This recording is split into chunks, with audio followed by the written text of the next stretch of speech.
हे दोस्तों, आज मैं आपके साथ एक मेमोरी गेम खेलूंगा जिससे पता चलेगा कि आप अभी अपनी मेमोरी का कितने अच्छे से यूज कर रहे हो या कितना आप उसे यूटिलाइज कर पा रहे हो। गेम बड़ा ही सिंपल है। मैं आपको 10 अलग अलग वर्ड्स बोलूंगा, आपको वो अच्छे से सुनने हैं और उन्हें याद रखने हैं, बस। सो अगर आप रेडी हो तो let's begin. Pencil, stamp,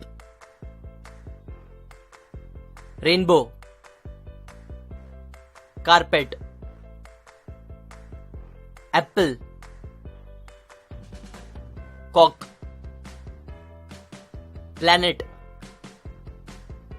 magazine, gold, watch.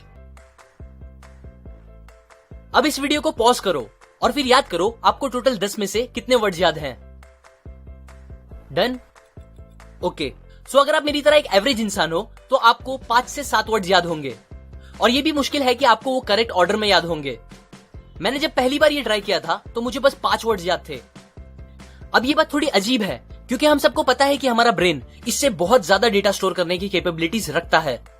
In fact एक स्टडी से पता चला है दैट हमारा ब्रेन एस्टिमेटेड 2.5 पेटाबाइट्स तक का डेटा स्टोर कर सकता है। अगर आपको नहीं पता तो बता दूं, 1 पेटाबाइट मतलब 1024 टेराबाइट्स होता है और 1 टेराबाइट 1024 गीगाबाइट्स होता है, जिसे हम शॉर्ट फॉर्म में जीबी बोलते हैं। 2.5 पेटाबाइट्स कितना ज्यादा होता है ये और क्लियरली समझने के लिए बताओ तो, अगर आप इतने डेटा का एक वीडियो जो टीवी क्वालिटी का होगा उसे देखना चालू करोगे और कंटिन्यूअसली उसे देखते ही रहोगे तो भी आपको वो वीडियो पूरा देखने में 300 साल लग जाएंगे। इतनी ज्यादा कैपेबिलिटीज हमारा ब्रेन रखता है। बट फिर ऐसा क्यों है कि जब हमें 10-20 अलग अलग वर्ड्स दिए जाते हैं या नंबर्स या पैराग्राफ तो वो हमें इजीली याद नहीं रह पाते, या याद हो भी जाते हैं तो उसे हम बहुत जल्दी भूल भी जाते हैं। इसका रीजन ये है कि मोस्टली हमारा उन चीजों को याद करने का तरीका और टेक्निक सही नहीं होती। ज्यादातर लोग चीजों को रट्टा मार के या बार बार पढ़ के याद करने की कोशिश करते हैं, लेकिन रियलिटी तो यह है कि हमारा ब्रेन इन तरीकों से चीजों को याद रखने के लिए बना ही नहीं है, और ना ही ऐसे वो किसी भी मेमोरी को ज्यादा टाइम तक स्टोर रख पाता है। Dominic O'Brien 8 times world memory champion रह चुके हैं, लेकिन इसलिए नहीं कि वो बहुत स्मार्ट थे बचपन से या बहुत इंटेलिजेंट थे। इनफैक्ट वो तो एक पुअर स्टूडेंट थे जिन्हें डिसलेक्सिया भी था। फिर भी वो मेमोरी चैंपियन बने क्योंकि उन्हें अपने ब्रेन को चीजें सिखाने और याद रखने के प्रॉपर प्रिंसिपल्स और टेक्निक्स पता थे। अभी मैं आपको उनमें से ही कुछ प्रिंसिपल्स बताऊंगा जिसकी हेल्प से आप भी डोमिनिक या किसी भी दूसरे मेमोरी चैंपियन की तरह चीजें इजीली याद रख सकोगे। Principle number 1, imagination. William James ने अपनी बुक में बताया है कि इमेजिनेशन और मेमोरी एक दूसरे से स्ट्रांगली कनेक्टेड है। एग्जाम्पल, अगर मैं आपको बोलूं कि आप अपनी लाइफ की कोई भी पुरानी अच्छी बात मुझसे शेयर करो, तो आप वो मुझे बताने के लिए पहले उस एक्सपीरियंस को दिमाग में इमेजिन करना स्टार्ट करोगे और फिर मुझे वो इजीली बता दोगे अगर आप वो इजीली इमेजिन कर पा रहे होगे तो। अलग वर्ड्स में कहूं तो आप जो चीज अच्छे से इमेजिन कर सकते हो आप वो चीज इजीली याद भी कर सकते हो।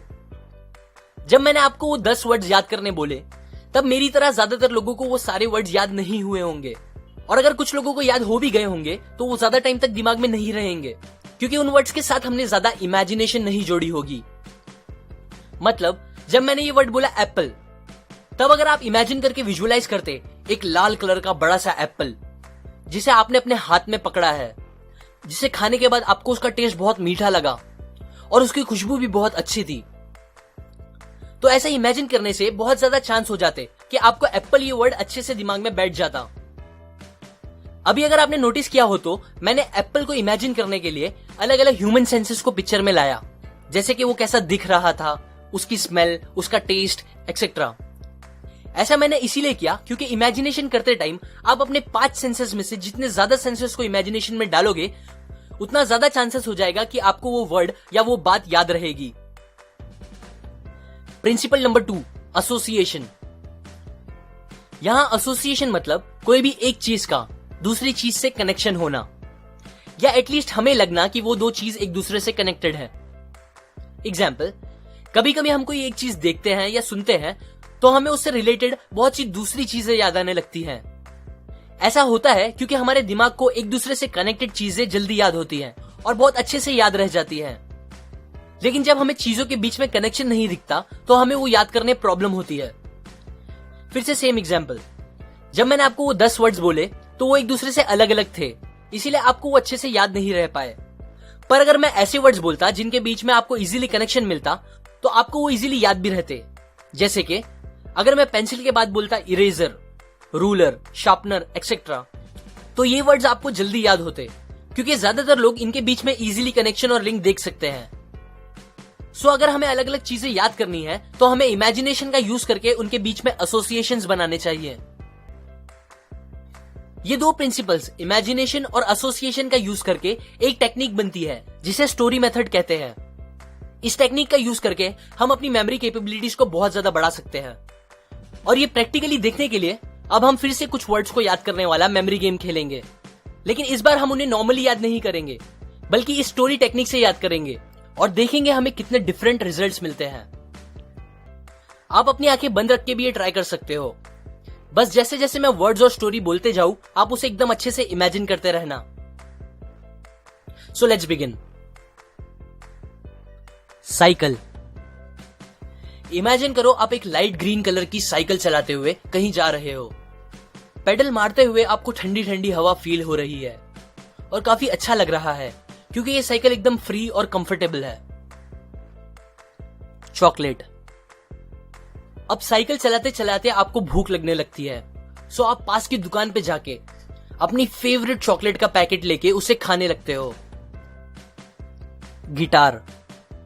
चॉकलेट खाते खाते आपको एक आवाज सुनाई देने लगती है। जब आप गौर से सुनते हो तो आपको समझ आता है कि यह आवाज गिटार बजने की है, और वो गिटार से निकलती आवाज आपको इतनी अच्छी लगती है कि आप उसके पीछे जाने लगते हो। सोल्जर। जब आप उस गिटार बजाने वाले के पास पहुंचते हो तो आप देखते हो कि वो आदमी एक सोल्जर है जो काफी लंबा और स्ट्रांग दिख रहा है, और वो हंस के आपको देखने लगता है। सूटकेस। फिर जब आप उस सोल्जर के पैर के पास देखते हो तो आपको एक पुराना सा सूटकेस रखा हुआ दिखता है जिसमें लोग पैसे डाल के जा रहे होते हैं। नेकलेस। तभी एक औरत वहां आती है। उसे उस सोल्जर का टैलेंट इतना पसंद आता है कि वो अपना चमकता हुआ नेकलेस जिसमें एक डायमंड लगा होता है उसे निकाल के सूटकेस में डाल देती है। फुटबॉल। जैसे ही वो नेकलेस डाल के जाने लगती है उसे जोर से आके एक फुटबॉल लगता है। किड्स। फिर जब आप देखते हो कि फुटबॉल कहां से आया तो आपको पास में ही कुछ किड्स दिखते हैं जो अलग अलग गेम खेल रहे होते हैं। आपको समझ आ जाता है कि वो बॉल वहीं से आया होगा। मास्क।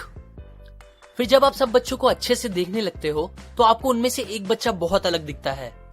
अब वो अलग दिखता है क्योंकि उसने अपने चेहरे पे एक व्हाइट कलर का मास्क पहना होता है। ये मास्क आपको अच्छा लगता है दिखने में, सो आप उस बच्चे के पास जाने लगते हो। रोज। उस व्हाइट कलर के मास्क पे आपको रेड कलर का कुछ दिखने लगता है। फिर जैसे जैसे आप बच्चे के पास जाने लगते हो तो आपको रोज की खुशबू आने लगती है क्योंकि उस बच्चे के मास्क पे एक रेड कलर का रोज लगा होता है। स्टेपलर। जब आप उस बच्चे के एकदम पास पहुंच जाते हो तो आप देखते हो कि उस बच्चे ने उस रोज को खूब सारे स्टेपलर पिन मार के मास्क से चिपकाए होते हैं। रोड। फिर वो बच्चा मस्ती करते हुए भागने लगता है और एक गाड़ियों से भरे रोड की तरफ जाने लगता है। टोमेटो। भागते हुए अचानक उसका पैर एक टोमेटो पे आ जाता है जिसकी वजह से वो स्लिप होके गिर जाता है। रॉकेट। गिरने के बाद जब वो आसमान में देखता है तो उसे एक जलता हुआ बड़ा सा रॉकेट ऊपर जाता हुआ दिखता है। दिवाली। फिर वो रॉकेट जोर से आवाज के साथ फूटता है और आसमान में अलग अलग कलर्स के साथ हैप्पी दिवाली लिख के बन जाता है। The end. अब वापस वीडियो को पॉज करो और देखो आपको टोटल कितने वर्ड्स याद हैं। अब सारे वर्ड्स प्रॉपरली बताने के लिए आपको पूरी कहानी स्टार्टिंग से रिक्रिएट करनी होगी दिमाग में। इस बार मैंने आपको 10 नहीं बल्कि 14 वर्ड्स बोले, और अगर आपने अच्छे से स्टोरी को इमेजिन किया होगा तो आपको 10 से लेकर पूरे 14 वर्ड्स भी याद हो गए होंगे, और वो भी करेक्ट ऑर्डर में। नीचे कमेंट करके अपने दोनों टाइम के स्कोर मुझे बताएं। अब ये स्टोरी मेरी इमेजिनेशन थी, इसलिए हो भी सकता है कि आपको वो सारे वर्ड्स एकदम इजीली याद ना हो पाए हो, लेकिन अगर आप खुद से अपनी इमेजिनेशन के साथ स्टोरी बनाओगे तो ये टेक्निक और बेटर काम करेगी। और स्टोरी आप कैसे भी बना सकते हो। बस जितना हो सके उतना ज्यादा आप अपने अलग अलग सेंसेस को इमेजिनेशन में इन्वॉल्व करना और चीजों के बीच में थोड़ा सा तो लॉजिकल एसोसिएशन रखना। ये बस एक टेक्निक थी जो मेमोरी चैंपियंस यूज करते हैं। अगर आपको और दूसरी टेक्निक सीखनी है तो आप मुझे कमेंट सेक्शन में जरूर बताएं। ये प्रिंसिपल और ये एक टेक्निक मैंने आपको you can have an amazing memory by Dominic O'Brien से बताई है। इस बुक में और भी टेक्निक्स और प्रिंसिपल्स है जो आपकी मेमोरी को बढ़ाने के लिए आपकी हेल्प करेगा। अगर आप वो सब सीखना चाहते हो तो आप डिस्क्रिप्शन में दिए गए लिंक से जाके ये बुक खरीद सकते हो। लाइक करें अगर आपको ये प्रिंसिपल्स काम के लगे, अपने स्कोर और व्यूज कमेंट करें, सपोर्ट करें मेरे चैनल को इस वीडियो को शेयर करके अपने फ्रेंड्स एंड फैमिली के साथ, सब्सक्राइब करें। मैं और ऐसी काम की बातें आपके साथ शेयर करता रहूंगा, यूजुअली हर week. And finally, thanks for watching.